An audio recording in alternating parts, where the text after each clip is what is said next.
কলকাতার আরজিকর কাণ্ডের স্বাধীনতার মধ্যরাতে মেয়েদের রাত দখল কর্মসূচিতে অংশ নিয়েছিল শুধু কলকাতা নয়, গ্রাম থেকে শুরু করে গোটা দেশ, এমনকি বিদেশও।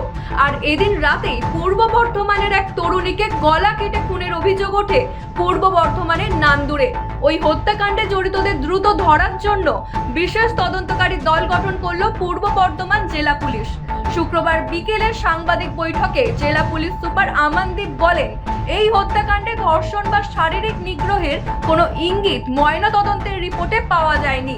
একই সঙ্গে এই ঘটনাকে ধর্ষণ বা খুনের ঘটনা বলে সমাজ মাধ্যমে যে প্রচার করা হচ্ছে সে সম্পর্কে সতর্ক করে দেন পুলিশ সুপার।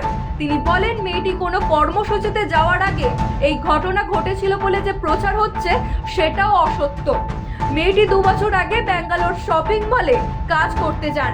দুদিন আগে গ্রামের বাড়িতে ফিরেছিলেন। সন্ধ্যায় বাড়ির পাশের শৌচাগারে যাওয়ার জন্য নিজের ঘর থেকে বার হন, কিন্তু অনেকক্ষণ কেটে যাওয়ার পরেও ফিরে না আসায় খোঁজাখুঁজি শুরু করে তার পরিবার। তারপর ওই দিন রাতে বাড়ি থেকে 100 মিটারের মধ্যে তরুণীর গলা কাটা দেহ পাওয়া যায়। ওই মামলা নিয়ে পুলিশ সুপার জানান, তদন্তের প্রথমার্ধে পুলিশের কাছে কোনো ক্লু ছিল না। রাত 7:30 থেকে 8টার মধ্যে এই ঘটনাটি ঘটেছে, তাই অনুমান করা হচ্ছে কোনো ব্যক্তিগত সম্পর্কের কারণেই এই ঘটনাটি ঘটিয়েছে ঘাতক। তবে যাকে সন্দেহ করা হচ্ছে তিনি পলাতক, তার খোঁজ চলছে। পাশাপাশি এই খুন পূর্ব পরিকল্পিত নাকি তৎক্ষণাৎ কেউ এই কাণ্ড ঘটিয়েছে সেটা নিয়ে তদন্ত চলছে।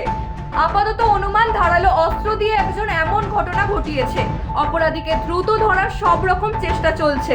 তদন্তের স্বার্থে এর চেয়ে বেশি কিছু বলতে চাননি পুলিশ সুপার। ব্যুরো রিপোর্ট, আরবি নিউজ।